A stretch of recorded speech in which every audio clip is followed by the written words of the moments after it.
नमस्कार बच्चों, आइए एक बार फिर आपका स्वागत है कक्षा 8 की बसंत नामक पुस्तक से यह पाठ पढ़ते हैं जो कि मशहूर लेखिका जया जादवानी जी की है।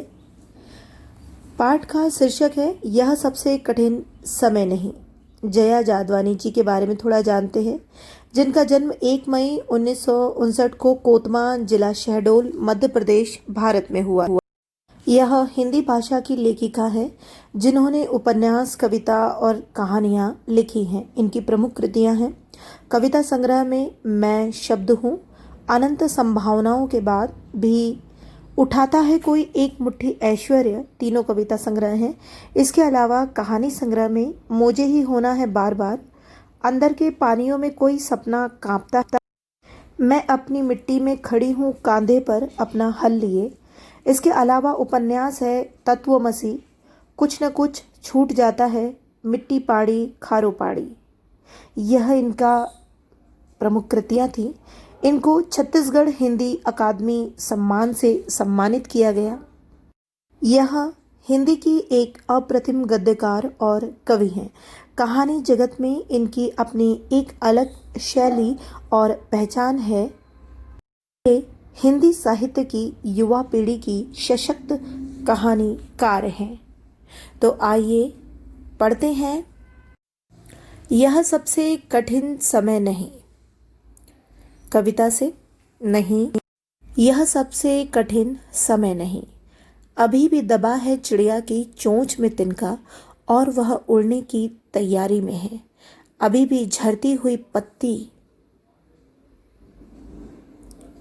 थामने को बैठा है हाथ एक, अभी भी भीड़ है स्टेशन पर। अभी भी एक रेलगाड़ी जाती है गंतव्य तक, जहां कोई कर रहा होगा प्रतीक्षा। अभी भी कहता है कोई किसी को जल्दी आ जाओ कि अब सूरज डूबने का वक्त हो गया। अभी कहा जाता है उस कथा का आखिरी हिस्सा जो बूढ़ी नानी सुना रही है सदियों से। दुनिया के तमाम बच्चों को अभी आती है एक बस अंतरिक्ष के पार की दुनिया से, लाएगी बचे हुए लोगों की खबर नहीं। यह सबसे कठिन समय में प्रस्तुत कविता में मनुष्य को यह समझाने का प्रयास किया गया है कि यह वर्तमान समय सबसे कठिन समय नहीं है। अभी तो हमारे आसपास आशान्वित करने वाले अनेक कारण हैं। अब इन लक्ष्य को प्राप्त करना असंभव नहीं है, बस आवश्यक है तो ईमानदारी से प्रयास करने की। अभी हमें निराश होने की आवश्यकता नहीं है। कवयित्री जया जादवानी द्वारा रचित इस कविता में मानव को इन परिस्थितियों में भी निराश होने की सलाह नहीं दी गई है। कवयित्री मनुष्य से कहती है कि यह सबसे कठिन समय नहीं है। यह सिद्ध करने के लिए वह अनेक दृष्टांत प्रस्तुत करती है। वह कहती है कि चिड़िया अपनी चोंच में तिनका दबाए उड़ने की तैयारी में है। पेड़ से गिरने वाली पत्ती को थामने के लिए कोई हाथ तैयार बैठा है, अर्थात किसी गिरते व्यक्ति को सहारा देने के लिए लोग अब भी तैयार हैं। दुनिया इतनी भी बुरी नहीं है। उनके मन में मदद करने की भावना है, परोपकार की भावना है। रेलवे स्टेशन पर अभी भी भीड़ है। रेलगाड़ी अपने गंतव्य पर जाने को तैयार है।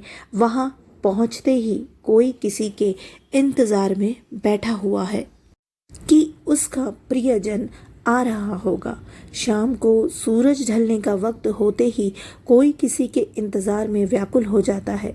कविता में सदियों से दादी नानी द्वारा कहानी सुनाने का वर्णन है। अंत में कवयित्री कहती है कि जो बस लोगों को लेकर गई थी, वहां पर कार्य करते हुए कुछ लोग मारे गए, किंतु जो बचे हैं उनकी खबर लेकर बस आने वाली है। ये लोग अंतरिक्ष के पार की नई नई जानकारियां लेकर आएंगे।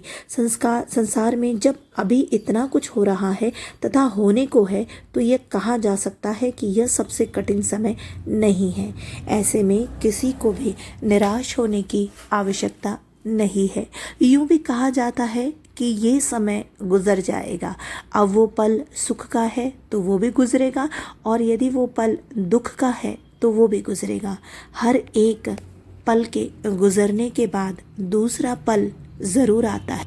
इस संसार में कुछ भी ठहरा हुआ नहीं है। प्रतिपल संसार अपने आवरण को प्रतिदिन बदलता रहता है। परिवर्तन ही प्रकृति का मौलिक आवरण है, जो कि प्रभु और प्रकृति के हाथ में है, किसी मनुष्य के हाथ में नहीं। ये आज हम जो कोविड को देख रहे हैं, वह भी प्रकृति और पर्यावरण प्रदत्त मनुष्यों के द्वारा अपनी मनोइच्छाओं की महत्वाकांक्षाओं की अत्यधिक पूर्ति के चलते हमें देखने को मिल रही है। अतः मन को निराश करने की आवश्यकता नहीं है, क्योंकि पल एक जैसा नहीं रहता है। अगर आज आप हार गए हैं, असफल हो गए हैं, नेगेटिव हैं, तो कल ज़रूर पॉजिटिव होंगे, कल ज़रूर सफल होंगे।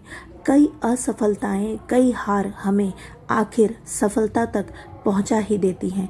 मंजिल हमारा इंतज़ार कर रही है, बस ज़रूरत है आगे बढ़कर उसे छू लेने की। आपको यह हमारा YouTube चैनल के माध्यम से वीडियो प्रस्तुति कक्षा 8 के बसंत नामक पाठ पुस्तक से यह पाठ प्रस्तुतिकरण कैसा लग रहा है बच्चों, ज़रूर बताइएगा। कोविड समय में ये ऑनलाइन कक्षा आपको देने का प्रयास है मेरा अपने YouTube चैनल के माध्यम से। अगर आपको अच्छा लगे तो कृपया लाइक, शेयर और सब्सक्राइब ज़रूर कर दीजिएगा। थैंक यू, धन्यवाद, शुक्रिया।